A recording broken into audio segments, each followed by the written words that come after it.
जय हिंद। हिंदी पाठशाला में आपका स्वागत है। आज हमारा टॉपिक है हिंदी संधि प्रकरण। संधि प्रकरण में हम संधि के बारे में जानेंगे। संधि सम और धी से मिलकर बना है। संधि का अर्थ होता है मेल, जुड़ाव या मिलाव। संधि की क्या परिभाषाएं होती है जानेंगे। संधि की परिभाषा: पूर्व पद का अंतिम वर्ण और अंतिम पद का प्रथम वर्ण के मेल से उत्पन्न विकार को हम संधि कहते हैं। इसका क्या मतलब है समझे उदाहरण से। जैसे उदाहरण है जल, जल प्लस आशय, आशय। जल ये प्रथम वर्ण है, प्रथम पद है, और आशय अंतिम पद है।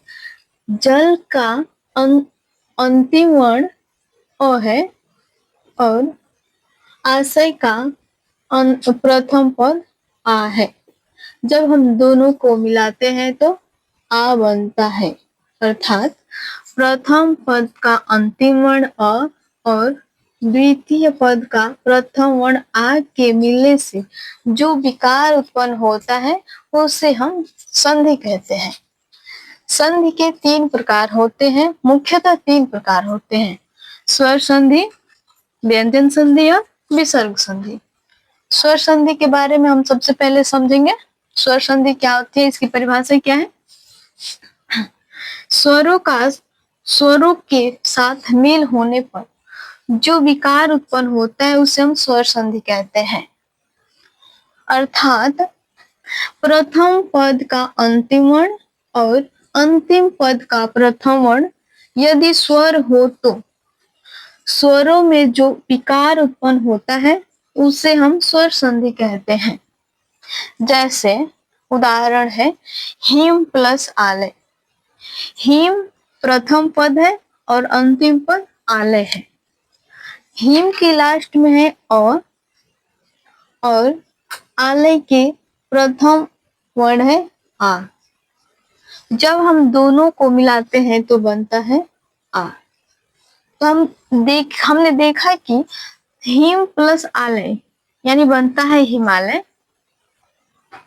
हिमालय का प्रथम वर्ण अ है जो स्वर है और आलय का प्रथम वर्ण है आ जो स्वर है, और जब दोनों स्वरों का मेल होता है उससे आ बनता है।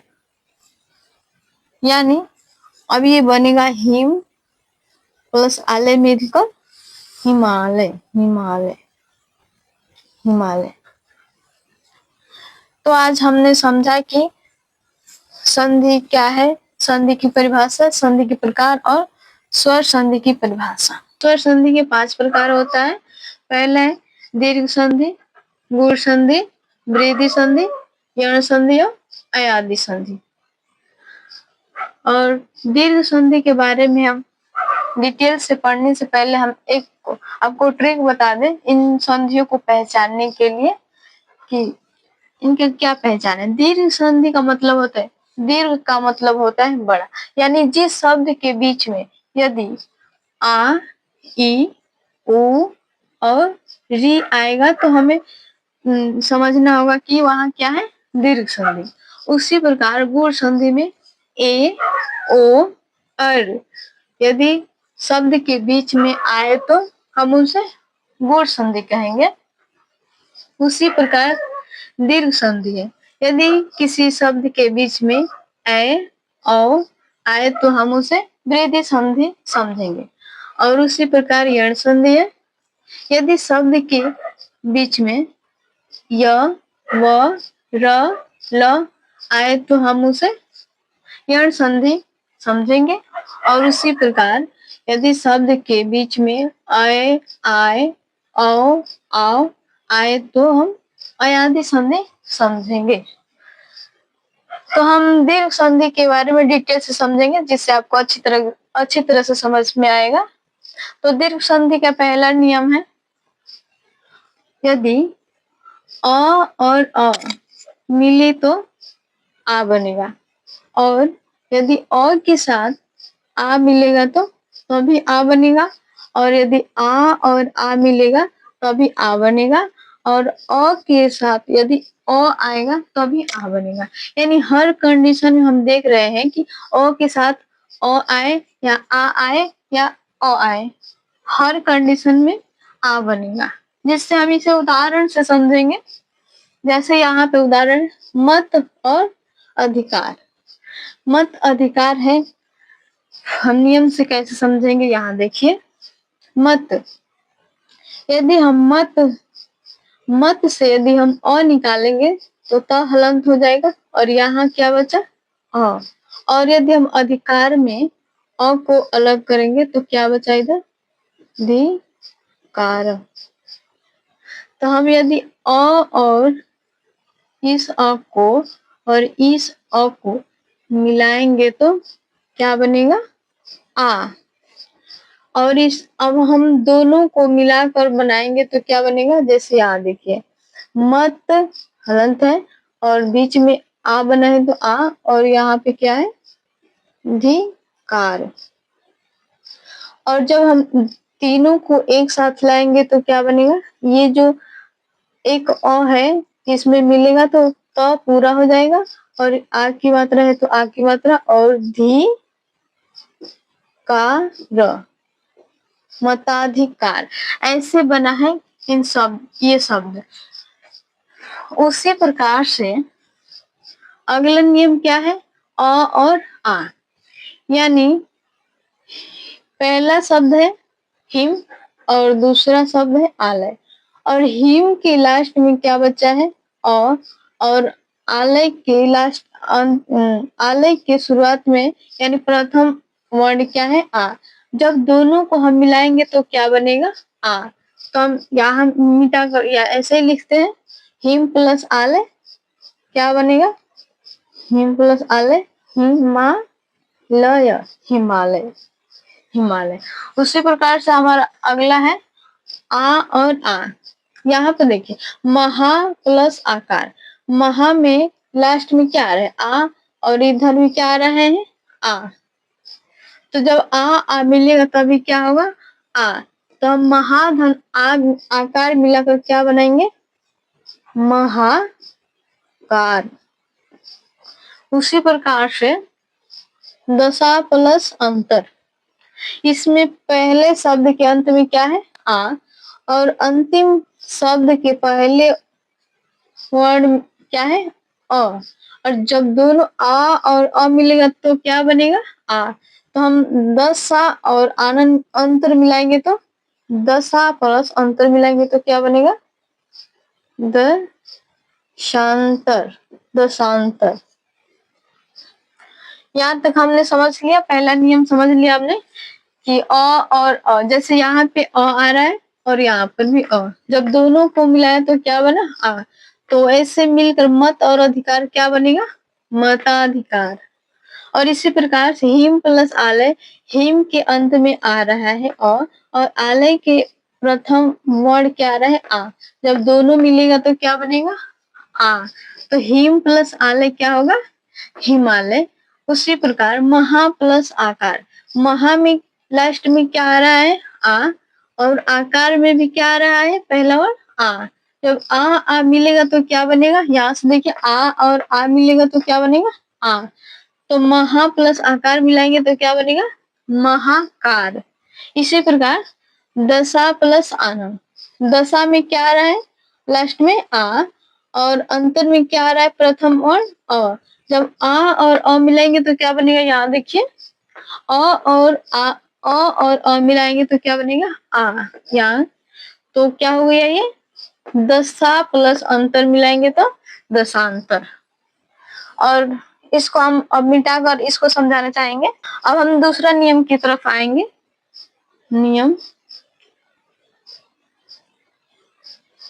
2 है कि ई और ई मिलाएंगे तो क्या बनेगा ई, ई और ई मिलाएंगे तो क्या मिलेगा, क्या बनेगा ई।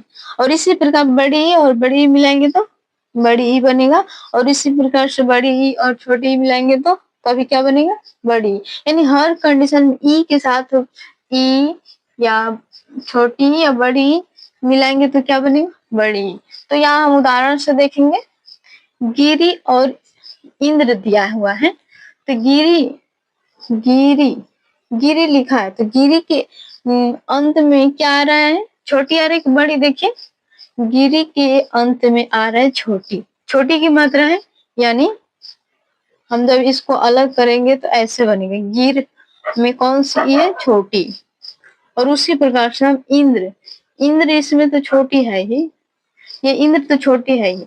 जब हम दोनों को ई मिलेगा तो क्या बनेगा बताइए? गिरी में छोटी ई है और इंद्र में भी छोटी ई है, और जब दोनों मिलेगा तो क्या बनेगा? यहाँ से देखिए, छोटी और छोटी मिलेगा तो बड़ी ई, तो हम यहाँ बड़ी ई लिखा, और यहाँ पे ऐसे था, और इधर गिर है, और तीनों को हम मिलाएंगे तो क्या बनेगा? गी और र पूरा हो जाएगा, और र पर बड़ी की मात्रा हो जाएगा, और इंद्र क्या पढ़ाएगा? गिरीन्द्र। आपको समझ में आ गया होगा। अगला उदाहरण देखते हैं, क्या है? कपि और ईश्वर। कपि और ईश्वर, कपि में कौन सी मात्रा आ रही है? छोटी। और ईश्वर में कौन सी आ रही है? बड़ी। इसमें छोटी ई और बड़ी ई, यहाँ से देखिए, छोटी ई और बड़ी जब मिलेगा तो क्या बनेगा? बड़ी ई। तो यहाँ हम लिखेंगे कपि, जब बड़ी होगा तो कपीश्वर, कपीश्वर। उसी प्रकार से नदी और इस में, नदी में कौन सी आ रही? बड़ी ही, और इसमें भी बड़ी। और ये जो बड़ी ई और बड़ी ई होगा तो यहाँ से देखिए, बड़ी ई और बड़ी ई मिलेगा तो क्या बनेगा? बड़ी। तो यहाँ से हमारा बनेगा नदीस, न बड़ी हो जाएगा, नदीस, नदीस। और उसी प्रकार अगला है करी और इंद्र। करी में कौन सी ये आ रही है? बड़ी, और इसमें इंद्र में छोटी। और जो बड़ी और छोटी मिलेगा तो क्या बनेगा? बड़ी, यानी करींद्र, यहाँ हो जाएगा करींद्र। दो नियम हमने समझ लिए, और अगला नियम है, हम देखेंगे तीसरा नियम है। यहाँ से तीसरा नियम है, ऊ के साथ ऊ आए, या बड़ा ऊ या छोटा ऊ के साथ बड़ा ऊ, या बड़ा ऊ के साथ छोटा ऊ, जिस भी कंडीशन में, हर स्थिति में क्या आएगा? बड़ा ऊ। तो इसका उदाहरण हम देख लेते हैं। यहाँ पर देखिए, भानु और उदय लिखा हुआ है। प्रथम शब्द इसमें भानु है, और अंतिम शब्द क्या है? उदय, पद है मान लीजिए। तो भानु में कौन सा ऊ आ रहा है? देखिए, यहाँ पर आ रहा है छोटा ऊ, और उदय में भी कौन सा ऊ आ रहा है? छोटा ऊ। और जब दोनों मिलेगा तो क्या बनेगा? बड़ा ऊ। यानी अब इसको मिलाकर देखिए क्या हो रहा है? भा न बड़ा ऊ का हो जाएगा, ये जब हटेगा, रुक जाए मैं ऐसे बता दूं, भान हो जाएगा, यहाँ से ऊ हटेगा तो, और जब ये दोनों मिले तो बड़ा ऊ हो गया, और द या। अब देखिए यहाँ से क्या बन रहा है, और जब हम मिलाएंगे तो ये पूरा न हो जाएगा, भा न, और बड़ा ऊ है तो बड़ा ऊ, और द या, क्या हो गया? भानुदय। उसी प्रकार से सिंधु और उर्मी है, तो सिंधु में कौन सा मात्रा है? छोटा ऊ, और इसमें उर्मी में कौन सा बड़ा है? बड़ा ऊ। तो हम छोटा और बड़ा ऊ मिलाएंगे तो क्या होगा? छोटा ऊ और बड़ा ऊ मिलाएंगे तो बड़ा ऊ। तो यहाँ पर क्या हो जाएगा? सिंह धूप बड़ा ऊ, और सिंधुर्मी, ऐसे बनेगा सिंधुर्मी। और उसी प्रकार सरयू और उर्मी है। सरयू में यू, इसमें कौन सा बड़ा ऊ है? इसमें है बड़ा ऊ, और उर्मी में बड़ा ऊ। जब बड़ा ऊ और बड़ा ऊ मिलेगा तो क्या होगा? बड़ा ऊ। तो सरयू प्लस उर्मी, यहाँ पर तो बड़ा ऊ मिलेगा तभी भी बड़ा ऊ होगा, तो सरयू उर्मी, सरयू उर्मी, ऐसे होगा। और उसी प्रकार से भू प्लस उधार, इसमें बड़ा ऊ और छोटा ऊ मिलेगा तभी भी बड़ा ऊ होगा, और इसे ये बनेगा क्या? भू धार। तो हमने देखा स्वर संधि के 5 प्रकार होते हैं। उसमें हमने आज दीर्घ संधि के बारे में देखा। दीर्घ संधि में इनकी पहचान बताया हमने और नियम बताए। 3 इसमें नियम बताए और अगले टॉपिक में हम गुण संधि के बारे में समझेंगे।